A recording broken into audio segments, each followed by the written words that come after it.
예, 자, 팩트체크를 진행하겠습니다.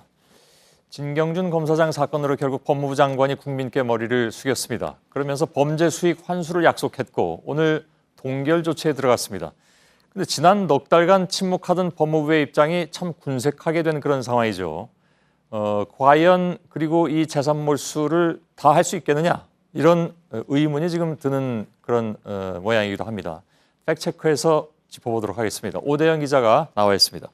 어서 오세요. 네. 네. 현재까지 범죄 수익이 어느 정도 파악이 되고 있습니까? 일단 진경준 검사장이 주식 매입에 투입한 돈이 종잣돈이 4억 2,500만 원입니다. 예. 그리고 이 돈을 대준 곳이 넥슨인 것으로 서서히 드러나고 있습니다. 이 돈도 자기 돈이 아니었다는 얘기잖아요. 그렇습니다. 예. 이 돈으로 주식을 사고 팔고를 되풀이해서 10년 만에 126억 원으로 불렸습니다. 예. 현행 공무원 범죄에 관한 몰수 특례법을 잠시 보겠습니다. 불법 수익과 불법 재산이라는 개념이 나옵니다. 불법 수익은 직접적인 부당 이득을 뜻하고요. 이걸 바탕으로 불린 금액까지 합한 걸 불법 재산이라고 합니다. 예. 이 사건으로 보면은 4억 2,500만 원은 불법 수익이고요. 126억 원이 불법 재산이 됩니다. 그렇게 되는군요. 상식적으로는 불법 재산인 126억 원을 다 환수해야 될 것 같은데 법적으로 어떻게 되어 있습니까? 이 법의 제3조를 보면은 불법 재산을 몰수한다 이렇게 명시를 하고 있습니다. 예. 물론 재산의 성질, 사용 상황들을 고려해서 한다라는 단서가 붙긴 합니다. 아직 수사가 진행 중이긴 하지만 126억 원이 불법 재산이라는 것이 고위공직자 재산신고 서류로 이렇게 드러나고 있습니다. 그래서 전부 몰수할 수 있다는 게 법조계의 대체적인 의견인데요. 들어보겠습니다. 실제 그 돈이 파생돼가지고 성장해가지고 물을 뿌려서 자란 돈인지 아닌지에 대한 인과관계가 증명이 된다면 뭐 환수가 되는 게 맞지 않을까 싶습니다.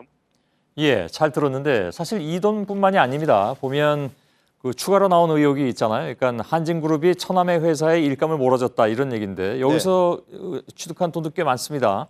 그러니까 이유 없이 당연히 주진 않았을 테고 결국 진 검사장 때문이 아니었냐 건데 그 돈은 어떻게 됩니까?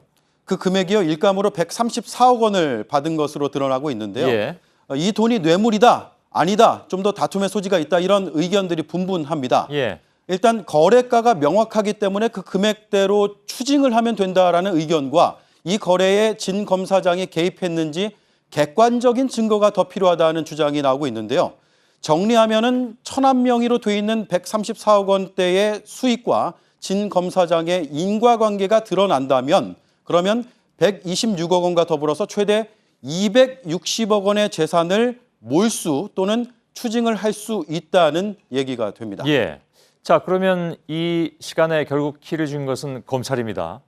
몰수나 추징을 결정하더라도 실제로 이루어지는 게 쉽지 않은 일인데 과거에 왜 전두환 씨는 29만 원밖에 없다고 해서 지금도 버티고 있잖아요. 다 못 받았습니다. 어떻게 될까요? 우리나라에서 추징금이 얼마나 거치지 않고 있는지를 볼 필요가 있는데 이 도표로 설명을 좀 드리겠습니다.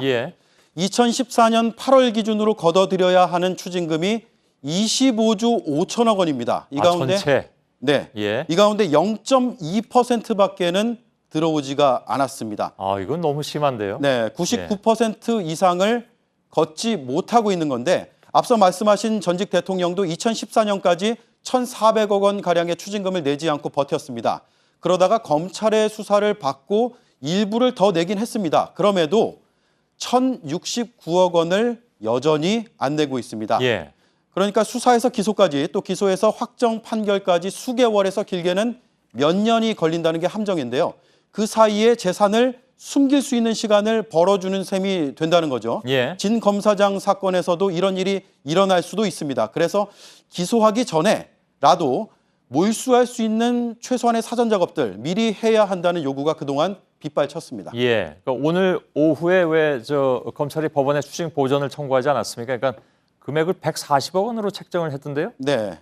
그럼 아까 전체 260억하고는 차이가 많이 나는데. 네, 이 법에서 이제 진 검사장의 신분을 한번 볼 필요가 있습니다. 공무원 신분이지 않습니까? 차관급이고요. 현직 공무원은 다른 법에 앞서서 공무원 범죄에 관한 몰수특례법에 적용을 받습니다. 이 법에서 공소가 제기되기 전이라도 지방법원 판사에게 청구해서 보전명령을 처분받을 수 있다고 명시가 돼 있는데 140억 원은 진 검사장이 신고한 본인의 재산 전액입니다. 검찰이 이에 대해서 오늘 동결을 청구한 겁니다. 예. 하지만 이 사건은 이미 넉 달 전부터 불거졌습니다. 법무부와 검찰은 계속 침묵으로 일관을 해왔는데 이제 와서 뒷북을 치는 셈이 됐습니다. 결과적으로는 진 검사장에게 대응을 할 수 있는 시간을 벌어줄 대로 벌어준 것이 아니냐. 그래서 오늘 결정에도 불구하고 법무부와 검찰이 비판을 면하기가 예. 앞으로도 어렵지 않느냐라는 비판적인 목소리가 알겠습니다. 나옵니다. 아까 오 기자가 얘기한 왜 전체 260억 원은 그중에 절반 정도는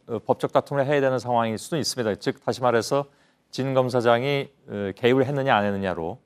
근데 다른 돈에 대해서는 사전에 보전 신청을 해야 되는 것이 아니냐라는 얘기가 나온 바가 있고 네, 지금 검찰이 한 것은 이 진 검사장이 자신이 신고한 재산이라면서요. 그렇습니다. 그거라도 제대로 할 수 있느냐 하는 것은 지금 알 수 없다.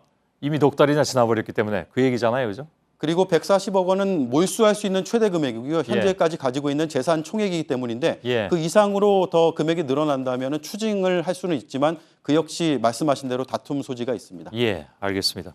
오대영 기자가 팩체크해드렸습니다. 수고했습니다.